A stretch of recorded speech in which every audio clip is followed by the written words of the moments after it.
Brasil, Argentina ou Estados Unidos? Qual foi o melhor país para investir nos últimos 30 anos? Bora lá pro vídeo.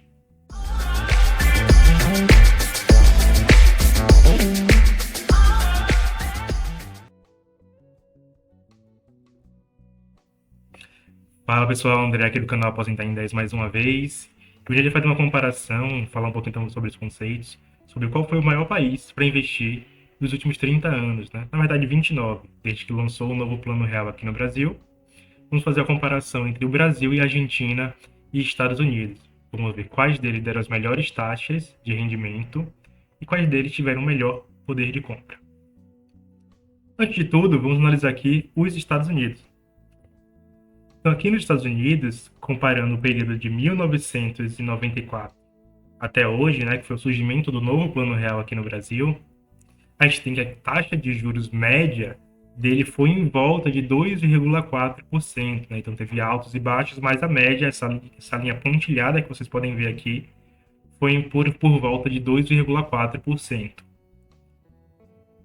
No Brasil, a taxa de juros média é mais ou menos a que está hoje, né? Então por volta de 12% ao ano.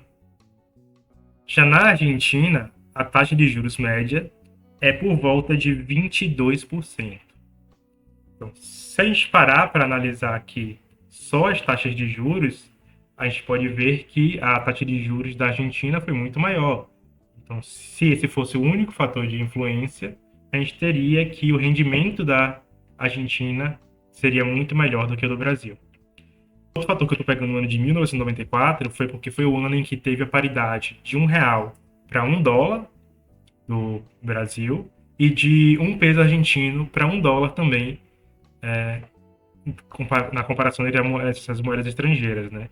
Então, todos eles saíram do mesmo patamar. Então, vamos ver quanto isso renderia hoje. Eu montei aqui uma calculadora, né? Então, uma calculadora de rentabilidade. Vamos imaginar que eu coloquei R$ 1.000. Qual foi a taxa média de rentabilidade do Brasil durante esse período? Cerca de 12% ao ano, no período de 29 anos. Então, eu teria que, desses 12% ao ano, lembrando que da Argentina foi cerca de 22% e dos Estados Unidos foi cerca de 2,4%. Então, eu teria que, com 12% ao ano, eu teria um resultado de R$ 26.749,93. Ou seja, se eu pegasse R$ 1.000, colocasse lá em 1994 para render ao valor aproximado da taxa de juros, né, como rende a CDI hoje em dia, a gente teria hoje cerca de R$ 26.749. Vamos ver os Estados Unidos. Então, se eu pegasse $1.000, colocasse para render numa taxa de 2,4% durante os 29 anos, eu teria hoje cerca de $1.989,29. Certo? E já na Argentina, se eu pegasse 1.000 pesos argentinos e colocasse para render numa taxa de 22%, eu teria hoje 319.473,68 pesos argentinos. Então, o que isso quer dizer a gente? Analisando esses fatores aqui, se as moedas elas continuassem na mesma paridade, né, de R$ 1 para $1, a gente teria que o peso argentino teria a maior lucratividade, porque estaria rendendo 319 mil, certo? No entanto, isso não é realidade. A gente sabe que durante esse período, tanto no Brasil, tanto a moeda brasileira quanto a moeda argentina, ela perdeu o valor perante ao dólar. Então, a gente tem que comparar isso com o valor em real hoje. Então, hoje, cerca de $1.989,29 equivale a quantos reais? E cerca de 319.473 pesos argentinos equivalem a quantos reais? Vamos comparar. Então, estou aqui com a calculadora já de pesos argentinos para real. A gente tem aqui que 319.473 pesos argentinos equivalem a cerca de 4.473 R$ 2,63. Vamos colocar aqui. Já US$ 1.989, então vou colocar aqui agora para o dólar. Dólar. Então a gente tem que o dólar, US$ 1.989 equivalem a cerca de R$ 9.757.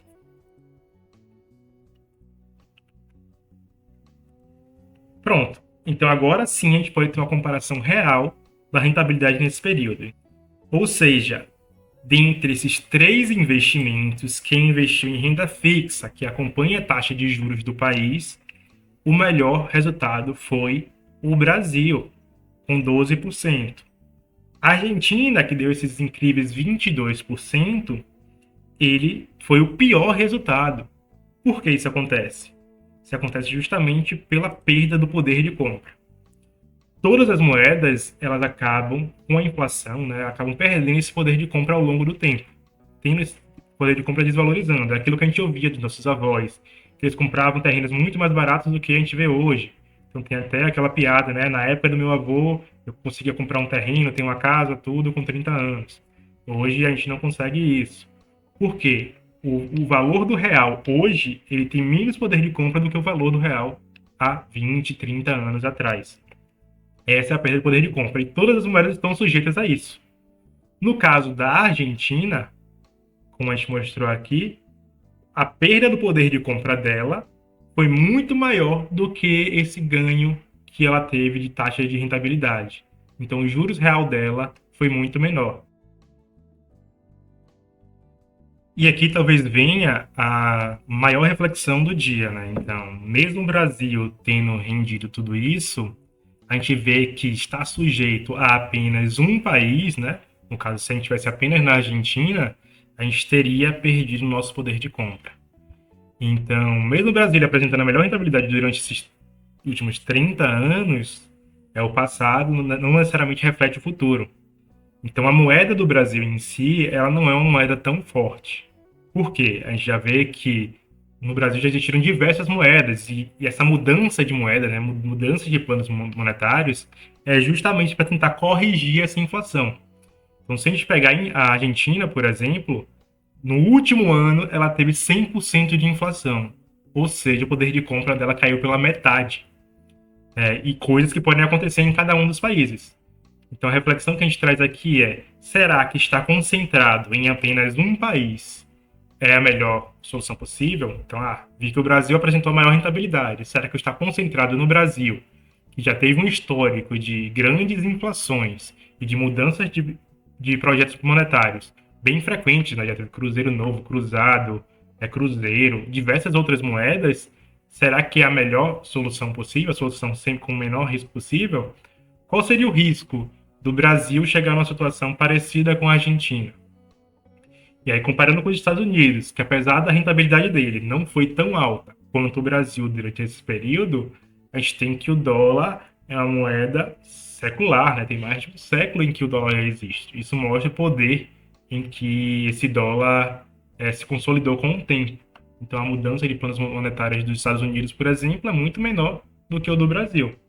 Então, vale essa reflexão e trago essa provocação para vocês de que talvez estar concentrado em um único país não seja a melhor solução possível.